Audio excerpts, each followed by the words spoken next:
Well, I think today we're going to talk about the escalation in Iran and the options that the U.S. has to mitigate or expand the war. And I think when you got a goofball running your country that's a warmonger and trying to cover up the Epstein file for the Epstein class, a felon committing war crimes, I think the potential for escalation is more likely than ever signing a memorandum of understanding and a ceasefire to the war. Oh, they've already did that, and guess who breached it? That goof in charge of the USA. So, on that note, Cal, what do you think is going to be happening over in the Middle East? I don't think the Americans have any intention of stopping.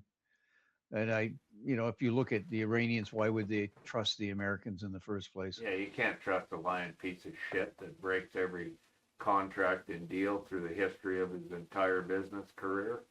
I mean, get real, U.S. Your Republican Party of terrorists can stop Trump in his tracks 5 minutes. All you have to do is impeach him in the House and impeach him in the Senate. Done. Then you would see meaningful conclusion to these wars, and your standard of living would be a lot better and prices would come down. The fact that your Republican Party of terrorists refuses to act tells you all you need to know about that ideology and the regime in the U.S. right now.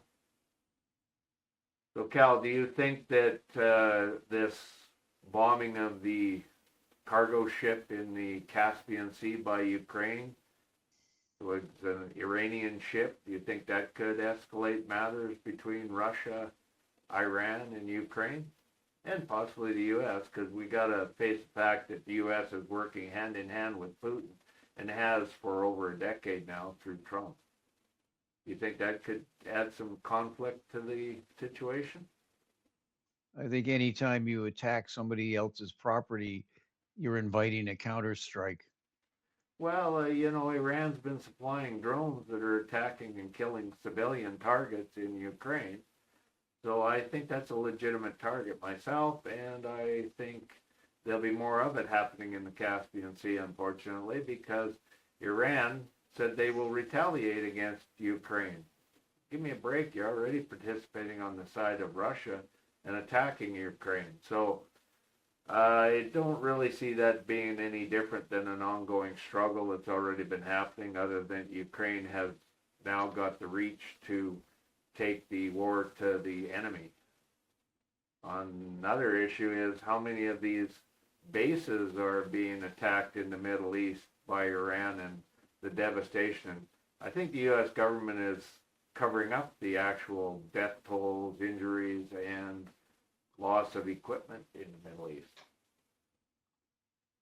You can bet your bottom dollar they are. Yeah, they're silencing all media coverage on it, and they even went to their own website and deleted the number of casualties, saying that they weren't casualties of epic fury or whatever he wanted to call the war, because the House and the Senate have said you're not allowed to declare war. So he's claiming that this is a different attack that had nothing to do with his original attack. Like, what a joke the U.S. has become. This is a continued targeting of Iran, and it is an ongoing war, and to say it is nothing less is ridiculous. Now, Israelis, how long before do you think the Israelis are going to join Trump again in attacking Iran? That's my question. And why haven't we heard of the Israelis firing missiles at Iran lately? Are they worried that their air dome or missile dome over their country might not be effective against the missiles of Iran? I mean, they got to be looking at these U.S. bases going, holy crap. They've been blowing U.S. bases across the Middle East right off the, face of the satellite maps. Like, the U.S. doesn't want anybody to know what's going on them. So I think that's got to send a fear into the Israelis that their mighty ally, the U.S., has little ability to come to their aid. I mean, the U.S. military is sending a lot of their key equipment into Israel because they think that that's the only place that's protected anymore in the Middle East. So that's a potential combatant that hasn't stuck its head out of the hole for a while, and that's the Israelis. So what do you think Israel is going to be doing? Well, if you look at the geography, Israel, when they fire at Iran, they have to cover, Jordan, Lebanon, Syria, Iraq, or Saudi Arabia in order to get any kind of strike on Iran. Whereas it's so much easier to continue to mop up the Palestinians and try to remove them from their land while everybody else is watching Yeah. the Iranian situation. So the Israelis are doing exactly what they want to do, what they've wanted to do for the last 70 plus years, and that's get rid of every Arab, in what they consider Greater Israel. So So is they're that the they're, they're reason that Trump is doing this extensive second, third round bombing of Iran? Is just for cover up for the Israelis to do their war crimes against the Palestinians and in Gaza? I mean, you got to remember Trump has profiteering in Gaza where he's going to build this luxurious resort complex. Would the Iranian bombing just be a smoke and mirror show so that the Israelis could take more land and do more harm? I don't think Trump, cares at all Yeah. about, the Palestinians and covering up for the Israelis. Trump is worried about covering up for the Epstein files. He's worried about making record profits for the oil companies. America now is the world's largest producer of oil, and the American oil industry is booming, making record profits. Yeah. He's already secured additional sources of oil for them in Venezuela. He's looking to secure additional sources in Iran. Talking about that, talking about the Iran situation, like there's speculation he's planning on a land invasion and taking over the Karg Island and the other islands that are used for the pipeline feeds to cargo ships. If Trump was able to take over Karg Island and a few of those terminals of Iran, I think in his mind he would then control all the oil and be able to charge a tax or fee to traverse the Hormuz Strait. So I see that as his strategic financial play, is to go in and take over the oil terminals, and that'll be a heavy toll on the lives of Americans just to line the pocket of the president, his family, and the oil companies that he's aligned with. And failure to do that, if he can't succeed in taking over the oil terminals, my belief is that he's going to claim that one of his Patriot missiles or one of his, devastating bunker bombs got affected by the radiation coming off of a nuclear power plant, affected the guidance systems, and he's going to have one bomb a nuclear facility in Iran and say, "Oh, sorry, that was a mistake. The enrichment of uranium affected the guidance electronics of the missile, and it hit the nuclear plant by error, and that's all the fault of the Iranians because we know that nuclear sources affect the electronics of planes and everything else. Like I said before, as a qualified operator of a gamma radiation camera, we weren't allowed to open it up if a plane was 2 miles above us because the radiation source can affect the instrument and cause it to have problems. So I think that's his modi operandi. He's going to claim that the enriched uranium caused a missile guidance system to go errant and hit one of the nuclear facilities as a tantrum response to not being able to take over the loading terminals and make a profit off the Iranian oil and the shipments going out of the strait. And that's a real possibility, friend. I don't think he cares. Wow. In the first day of the bombing, they wiped out a school full of children, and they did it twice, and they didn't even apologize. They just said, "Oh well, the Iranians did it to themselves," or they shot down one of the missiles by mistake. He doesn't care. And I don't think in anyone's wildest imagination he's going to send Marines to an island in the middle of the Gulf. All he needs to do is to destroy the refinery, the storage areas, and the price of oil continues to go up. Like, why would you put troops there? What are the troops going to do, right? He doesn't need to steal more oil. He's stealing more oil from Venezuela. They're stealing oil from Canada. They don't, they're stealing oil from the Russians.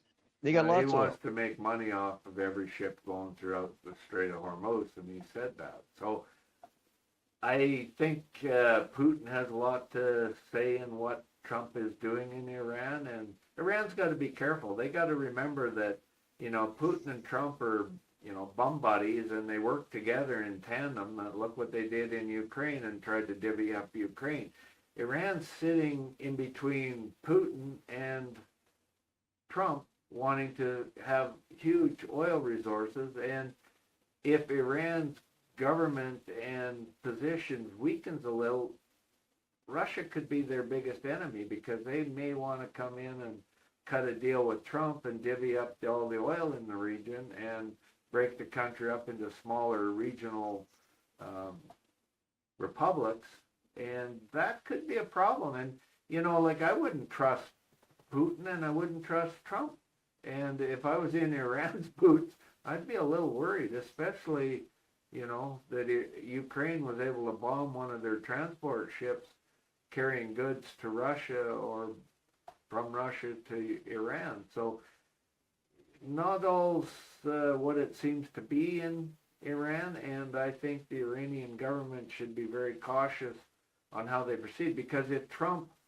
could talk a general into dropping a nuke on Iran, it would already have been done, and the generals are trying to refrain from doing that. And the longer this goes on, and the longer the Epstein files become an issue and the midterms start coming up, there's more likelihood of Trump dropping a nuclear weapon in Iran. And that's a reality, folks, because he wants to escalate a war so that there's no election if he's going to lose the midterm. Or he can claim that it was altered or manipulated and he's not going to be removed from power. And that's a real possibility. And one of the sure ways of ensuring that his power is maintained is dropping a nuke in Iran a month like October, just before the midterm. So duck, cover, and run, people. I think we're on the precipice of Trump doing what Trump does best: stealing and covering up and costing lives. Well, there's another pause apparently in the attacks on Iran, and there's rumors going around that the Americans are out of munitions. Yeah, the pause is to And reload.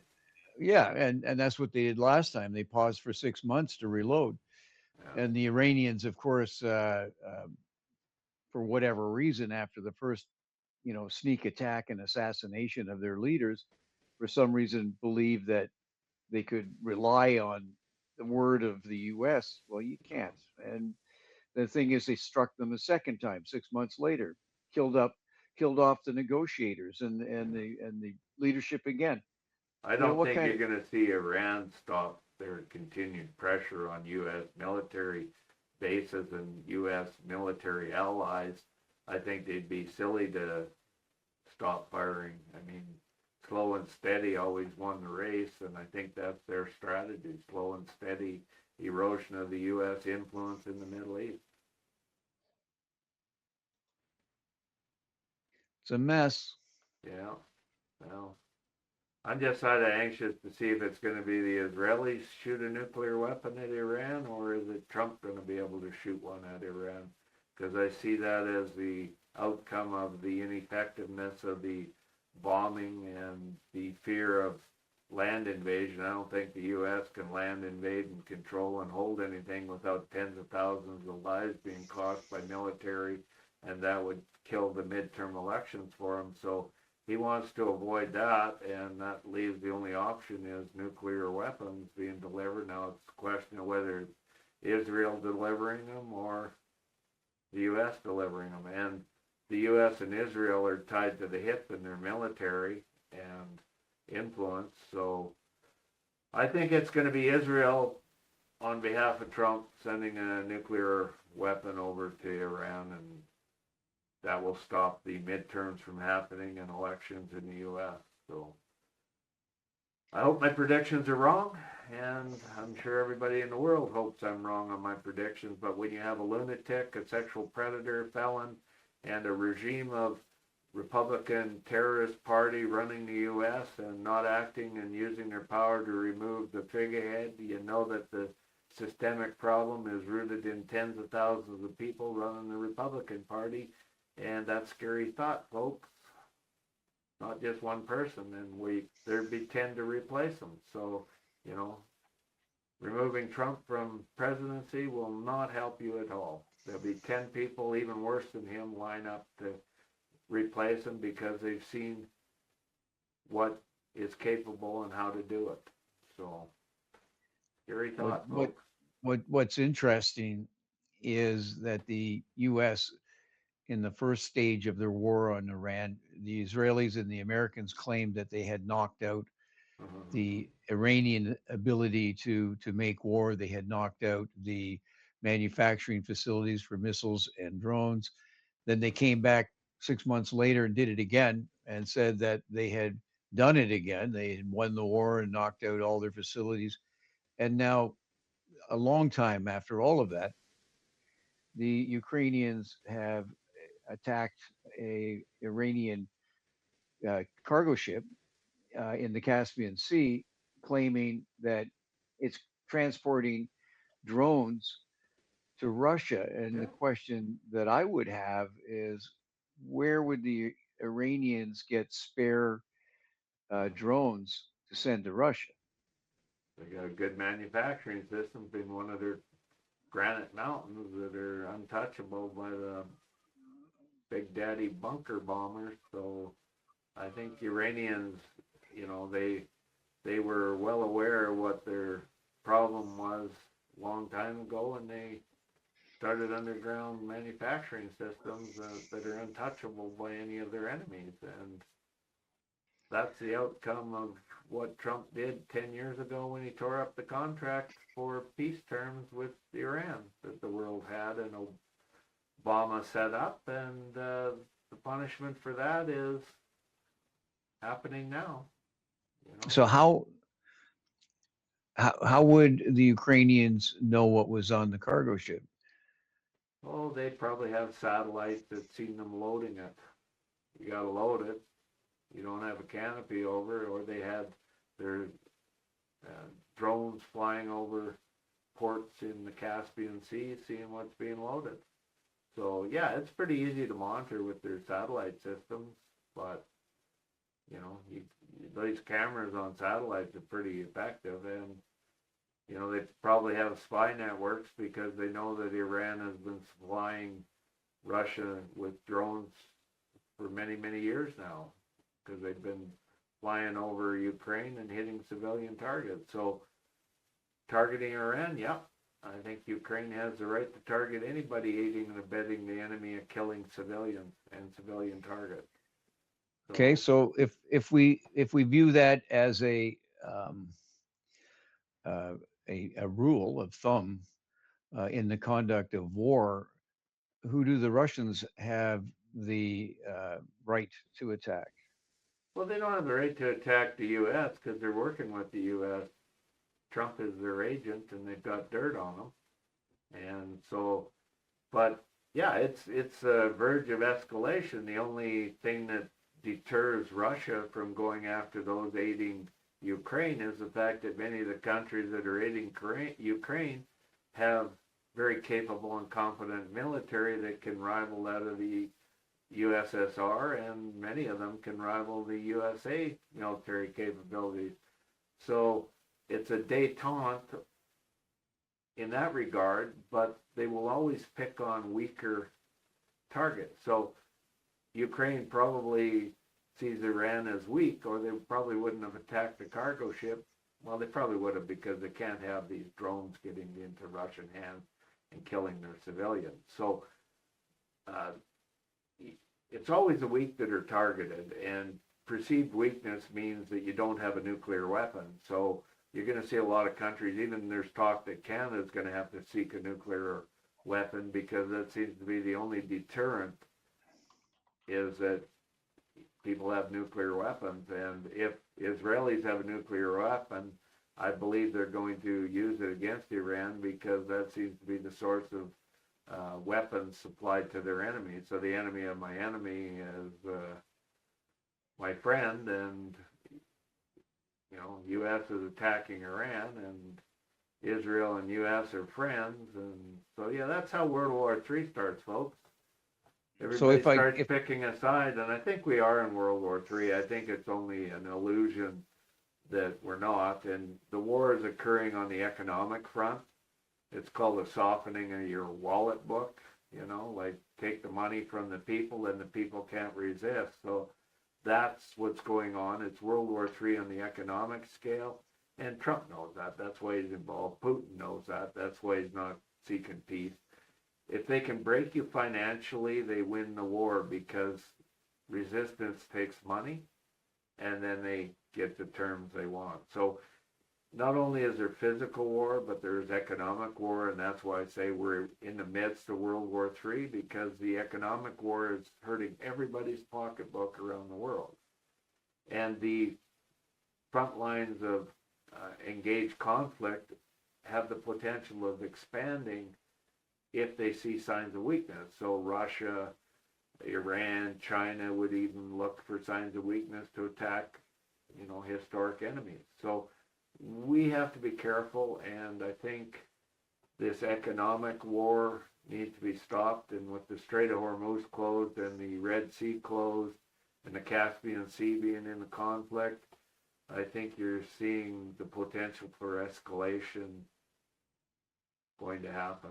I can't see any avoidance of it, other than the Republican Party of terrorists can remove Trump and his regime, and that might slow down the effect as long as somebody doesn't step up worse than Trump to lead. And I think the U.S. should just have another general election to replace the president once they impeach him.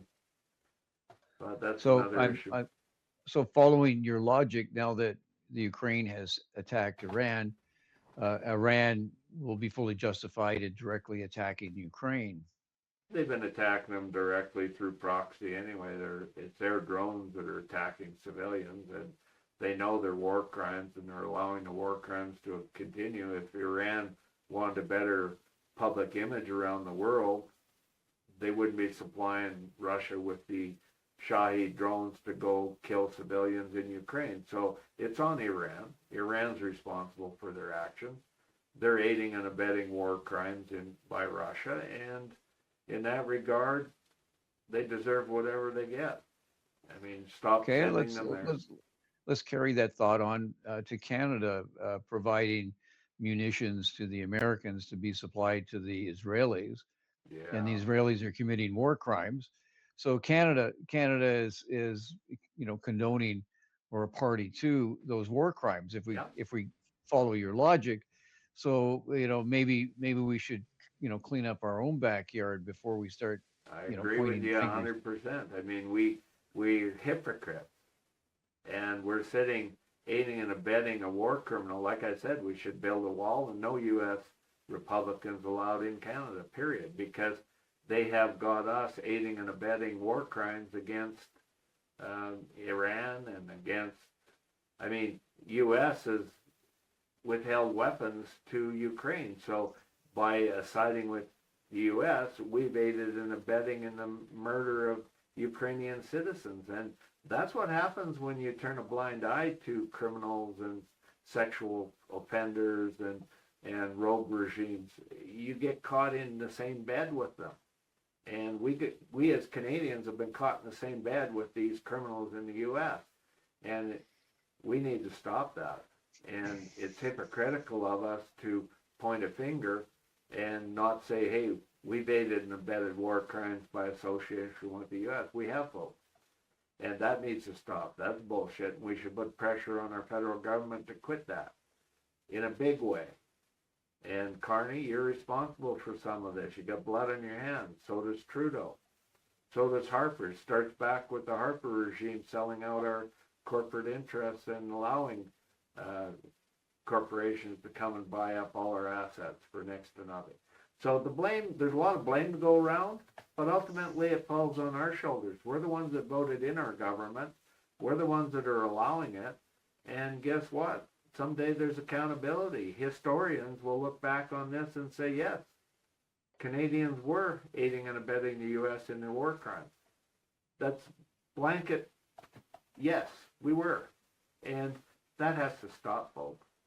We've put up a small barrier to it, but we need a bigger barrier to it. And we need to call it out for what it is and quit being hypocritical on the world stage.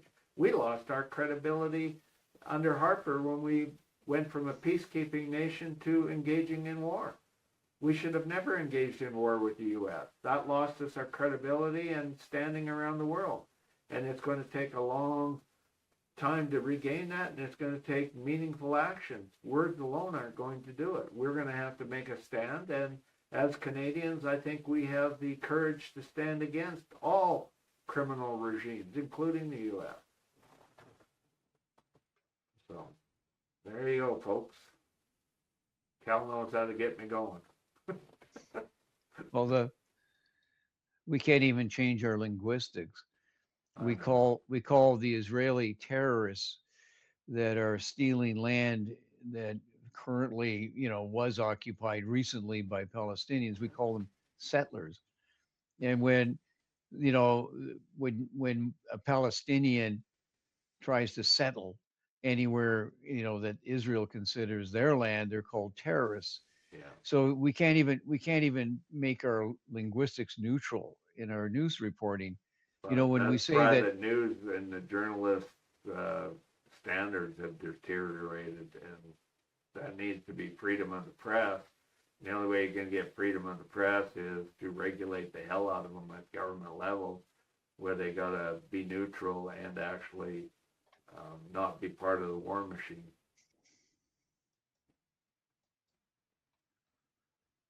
Anyways, on that note, we'll have to see if this alleged 12-day truce holds. Yeah. As soon as the U.S. gets their missiles resupplied, it's back on. Business as usual. Business as usual. So, no, I don't think Iran's stupid enough to agree to anything. And look, it's already August, September, October, 3 more months of conflict before the midterm. I think Iran has learned their lesson that it's all out war against the U.S. until they have a regime change. And that's up to the people of the U.S. And we as Canadians can try to influence U.S. citizens voting. That's the best we can do.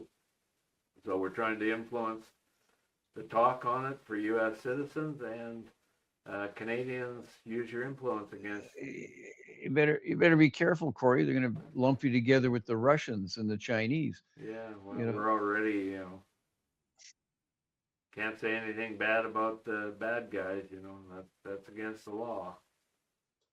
But you can, you don't have to worry about Trump. Call him a sexual predator, and there's nothing he can do because he doesn't want any of the evidence to come before the courts. So you don't have to worry about that. Call him anything else, and he'll sue you because he don't care what comes out.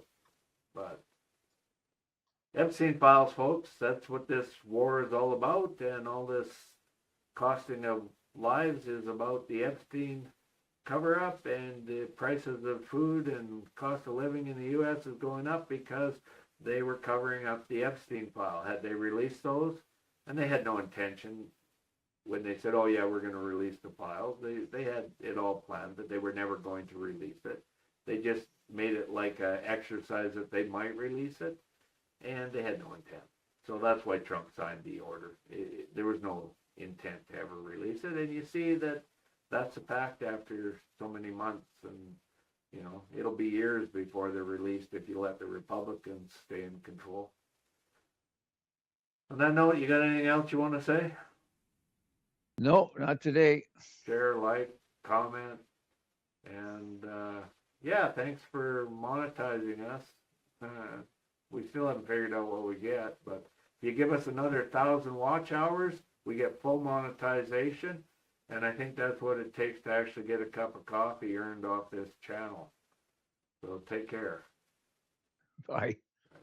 Subscribe to the channel, give us a like, and please share the video. Don't be afraid to share this commercial with your friends too.